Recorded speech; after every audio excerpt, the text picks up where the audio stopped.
सच ये है कि दुनिया के हर ताकतवर देश का अपना अपना इंटरेस्ट भी यहाँ छिपा हुआ है और इसीलिए कोई भी देश सही मायने में इस समस्या को सुलझाना नहीं चाहता है। अब इन देशों का वेस्टेड इंटरेस्ट क्या है, ये समझना जरूरी है। सबसे पहले बात अमेरिका की। अमेरिका इजराइल का स्ट्रेटेजिक अलायंस है। मिडिल ईस्ट में अमेरिका इजराइल को हथियार बनाकर ईरान को काउंटर करने की कोशिश करता रहा है, तो दूसरी ओर अमेरिका में इजराइल की AIPAC लॉबी काफी स्ट्रॉन्ग और इसीलिए अमेरिका इजराइल को खुलकर रोक नहीं पाता। यहां तक कि जनवरी में ट्रंप ने सीजफायर कराया, लेकिन नेतन्याहू ने उसे तोड़ दिया। फिर भी अमेरिका ने इजराइल को कुछ नहीं कहा। दूसरी ओर यूरोप के देश, जिसमें फ्रांस आता है, ब्रिटेन जैसे बड़े देश हैं, वो इस मामले में बटे हुए हैं। ह्यूमन राइट्स का नाम लेकर इजराइल को कई देश ने कटघरे में खड़ा किया, पर एक्शन लेने के लिए कोई भी तैयार नहीं। अब अरब देशों की बात करते हैं। अरब देशों की अपनी ही प्रॉब्लम्स हैं। सऊदी, UAE जैसे देश पब्लिक में तो फिलिस्तीन को सपोर्ट करते हैं, लेकिन उन्हें अमेरिका से हथियार भी चाहिए और कारोबार भी। तो इजराइल की ओर से सबने आंख बंद कर रखी। अब जहां तक ईरान का सवाल है, तो हमास हिजबुल्लाह को सपोर्ट करता है, इजराइल को कमजोर भी करना चाहता है ताकि वो मुस्लिम वर्ल्ड में खुद को अगवा दिखा सके, और उसकी इस कोशिश में गाजा जंग का मैदान बना हुआ है। रूस और चीन जैसे देश फिलिस्तीन को सपोर्ट कर रहे हैं, लेकिन इसके पीछे भी वजह सिर्फ अमेरिका को काउंटर करना है। अब जहां तक बात भारत की है, तो हमने दोनों को मान्यता दी और हम शांति की वकालत करते आए हैं, आज भी। पर जब UNSC के देश ही मौन हैं, तो फिर हम दूसरों की जंग में हाथ क्यों जलाएं? और इस वजह से गाजा जल रहा है और UN जलते हुए गाजा को देखकर नीरों की तरह बंसी बजा रहा है। दुनिया भर की ताकतें गाजा में शांति की बातें करती हैं। सीरियसली, दशकों से चल रहे दावे और प्रस्ताव के बीच क्या अब तक दुनिया भर के देश मिलकर इस मुद्दे को नहीं सुलझा सके?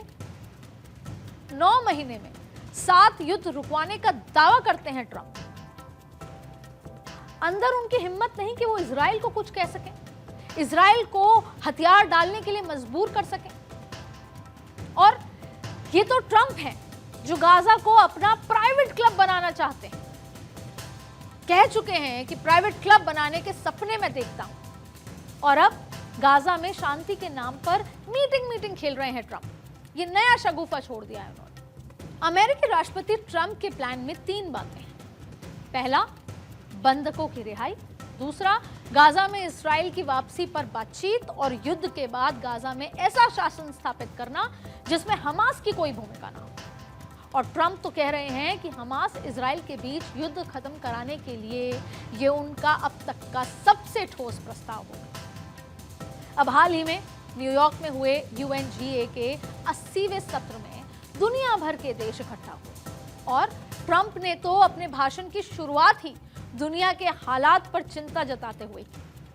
और फिर मैक्रो हो या ज़ेलेंस्की हो या फिर तुर्की के अर्दोआन, सब ने फिलिस्तीन पर आंसू तो बहाए, लेकिन शांति को लेकर अब तक कोई सहमति नहीं बन सकी। सिर्फ भाषण, बयान, स्टेटमेंट्स। और ये सहमति बनेगी भी नहीं, क्योंकि कोई सहमति बनाना चाहता ही नहीं। फ्रांस, ब्रिटेन, कनाडा जैसे देश जिन्होंने फिलिस्तीन को मान्यता दी है, वो भी दरअसल इनकी मजबूरी है। और वो क्या है, वो मैं आपको बताती हूँ। दरअसल फिलिस्तीन के तहत 2 हिस्से आते हैं, गाजा और वेस्ट बैंक। गाजा में हमास के खिलाफ इजराइल के मिलिट्री ऑपरेशंस में अब तक 66,000 से ज्यादा आम फिलिस्तीनी मारे जा चुके हैं, और इनमें आधे से ज्यादा महिलाएं और बच्चे हैं। और आज वहां लोगों के लिए भूखे मरने जैसे हालात हैं। कई देश उसे नरसंहार तक कह रहे हैं, लेकिन इजराइल कह रहा है कि जब तक वो हमास को पूरी तरीके से खत्म नहीं कर देगा, वो नहीं रुकेगा। और फिलिस्तीन को मान्यता देने वाले देशों को लगता है कि 2 नेशन ही सल्यूशन है, और इसके लिए फिलिस्तीन को मान्यता देनी होगी। पर अमेरिका के आगे सभी देश चुप हैं। ट्रंप साफ तौर पर कह चुके हैं कि फिलिस्तीन को मान्यता देना हमास को इनाम देने जैसा है और इजराइल अमेरिका की दोस्ती किसी से नहीं छूटी। अमेरिका में इजराइल एक बड़े पावर ब्रोकर की तरह है। अमेरिका में इजराइल के लोगों की लॉबी इतनी तगड़ी है कि कोई भी उसे चुनौती नहीं दे सकता और इसीलिए ट्रंप की दिखावटी धमकियों के बाद भी नेतन्याहू रुकने को तैयार नहीं। डोनाल्ड ट्रंप प्रोपेगेंडा फैलाने में बिजी हैं। उन्हें लगता है कि अगर भारत रूस से तेल लेना बंद कर दे तो रूस यूक्रेन पर हमला रोक देगा।